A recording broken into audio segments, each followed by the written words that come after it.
Here. So I'm starting at the posterior view, and we have the gluteus maximus, which always falls off. So I'm going to go ahead and take that off. Once I take it off, underneath it, you're going to see the gluteus medius. Okay. Now, a lot of times you'll see the gluteus medius back here. On some models, you might see a little more anterior. This is the gluteus medius. Remember, the gluteus minimus we cannot see in this view. We have to look at a picture for that. Staying on the posterior side, right directly below it is my piriformis.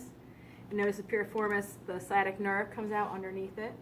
And the piriformis is sort of a triangle-shaped muscle. And then coming all the way down to the one that's shaped like a rectangle, that's the quadratus femoris. Staying on the posterior side of the leg, we're going to come down to the hamstring muscle group. So we have three muscles. We have the biceps femoris, which is the lateral hamstring. Biceps femoris has a long head, which you can see in the model.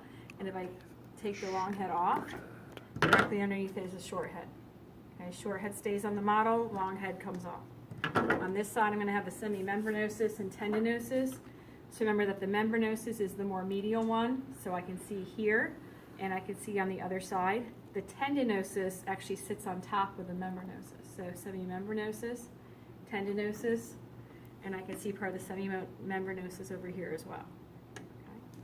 Now, if we come down to the lower leg, we're going to have the gastrocnemius. So it has these two big heads. These are just called the medial and lateral head of the gastroc. This is the Achilles tendon or calcaneal tendon. This is the calcaneus. So you can see the insertion.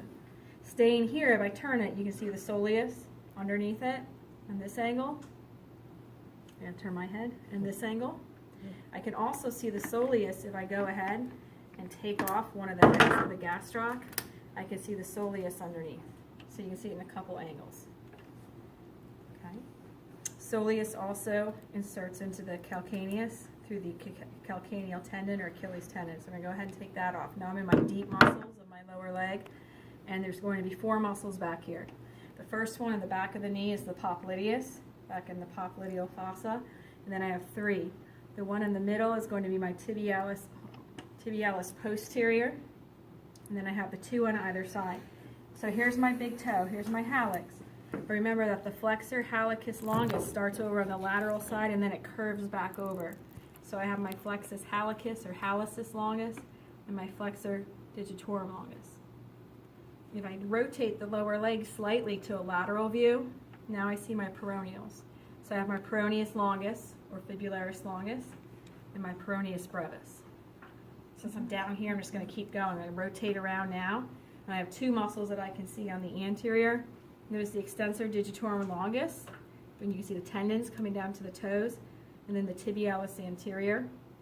The muscle that actually isn't, you can't really see it on this model at all, but this is my extensor, actually hold on one minute, extensor digitorum longus. I go between that and between my tibialis anterior. You can see the tendon on this model, but not a lot of muscle for my extensor hallucis longus. You can see it better on other models.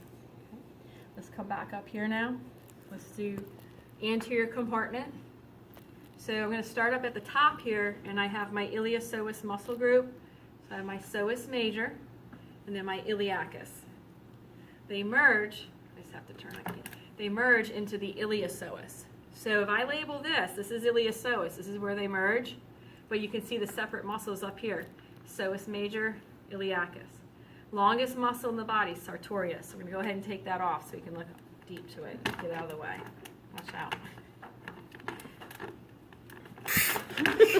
Technically, we'll get there. Okay, what popped off was the tensor fasciae lata.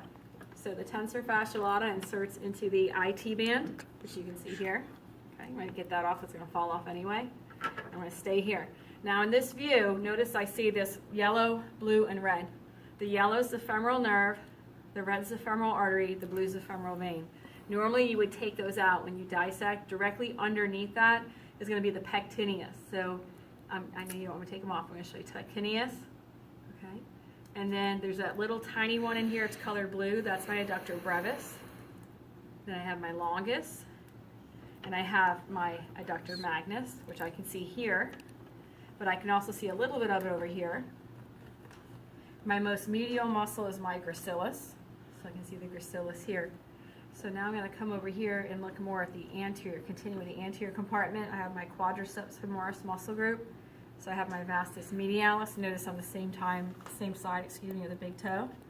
I have my vastus lateralis over here on the same side as my peroneals, because this is the lateral side of the leg. And right down the middle is my rectus femoris. If I take that off, underneath is my vastus intermedius.